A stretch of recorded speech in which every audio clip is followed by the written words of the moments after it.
தனது கணவர் அசோக் செல்வனுடன் நல்ல கதை வரும்போது இணைந்து நடிப்போம் என கோவை பிராட்வே திரையரங்கில் திரைப்பட நடிகை கீர்த்தி பாண்டியன் செய்தியாளர்களிடம் தெரிவித்துள்ளார். நடிகர் அருண் பாண்டியன் தயாரித்து திரைக்கதை எழுதி ஜூலை 4ஆம் தேதி வெளிவர உள்ள அகெய்னன் திரைப்படம் குறித்த செய்தியாளர்கள் சந்திப்பு பிராட்வே சினிமாஸ் வளாகத்தில் நடைபெற்றது. இதில் நடிகர் அருண் பாண்டியன், படத்தின் நாயகி கீர்த்தி பாண்டியன் உட்பட திரைப்பட குழுவினர் செய்தியாளர்களை சந்தித்து கூறியதாவது: வித்தியாசமான தலைப்பாக உள்ள அகெய்னன் தலைப்பு குறித்த நடிகரும் தயாரிப்பாளருமான அருண் பாண்டியன் கூறுகையில், தமிழில் ஆயுத எழுத்து என்று குறிப்பிடும் 3 புள்ளிகளாக அமைந்துள்ளதைப் போல இப்படத்தின் திரைக்கதையும் இருக்கும் என தெரிவித்தார். முழுவதும் இளைஞர்கள் இணைந்து இந்த படத்தை உருவாக்கி உள்ளதாக கூறிய அவர், எல்லா கதாபாத்திரங்களுக்கும் முக்கியத்துவம் கொடுக்கப்பட்டுள்ளதாகவும் இந்த படம் ஒரு உண்மை சம்பவத்தை தழுவி எடுக்கப்பட்ட படம் என தெரிவித்தார்.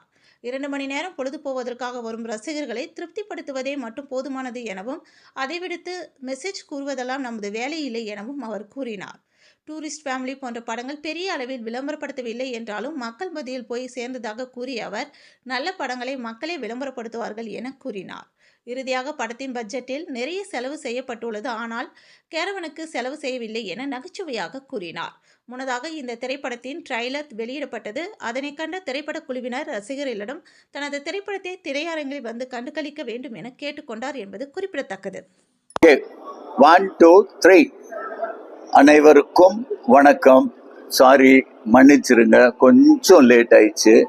ஏன்னா நல்ல சவுண்ட் எக்ஸ்பீரியன்ஸ் பண்ணுறதுக்காக நம்ம தியேட்டர்லேருந்து ஒரு ரிக்வெஸ்ட் பண்ணாங்க.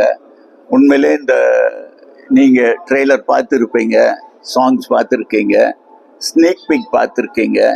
இது எல்லாமே இந்த இள team, youngster team, that is first time ஒரு படம் எடுக்கிற director, editor, cameraman, music director எல்லாரும் இந்த யங்ஸ்டரை கண்டிப்பாக உங்கள் ஆதரவு தேவைன்னு நான் கேட்டுக்கொள்கிறேன். இன்னொன்று, இந்த படம்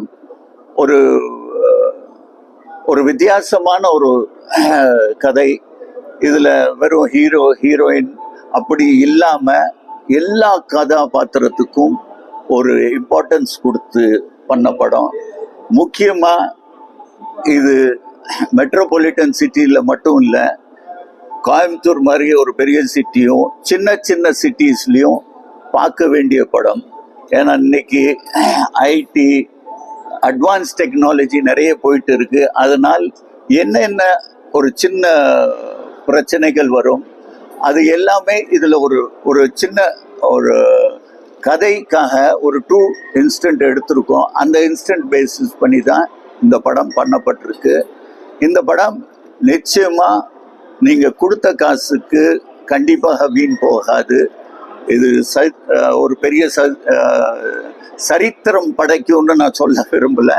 ஆனால் உங்கள் 2 hours 100% வர்த் வைலாக இருக்கும். இந்த படம் டைரக்டர் உதயகுமார், இவர் தான் முதன்முறையாக யார்கிட்டையும் வேலை பண்ணலை. நல்ல கதை எனக்கு சொன்னார். அந்த கதையை வச்சு நான் ஒரு ஸ்க்ரீன் பிளே எழுதி, அதே இதில் கேமராமேன், புது கேமராமேன் விக்னேஷ், அது பரத் தி மியூசிக் டைரக்டர், தென் சிவபிங்க். இதில் நிறைய சின்ன சின்ன படங்கள் பண்ணியிருக்காரு, சின்ன சின்ன வேடங்கள். இந்த படத்தில் முழுசாக நீங்கள் பார்க்கலாம், இவருடைய முழு டேலண்ட்டை நீங்கள் பார்க்கலாம். அது இல்லாமல் எடிட்டர், அவரும் இது ஃபர்ஸ்ட் டைம் எடிட்டர். இனிமேல் ஃபர்தராக இதை பற்றி, படத்தை பற்றி பேசணுன்னா தியேட்டருக்கு வந்து நீங்கள் பாருங்கள். கண்டிப்பாக இது உங்களுக்கு பிடிக்கும்.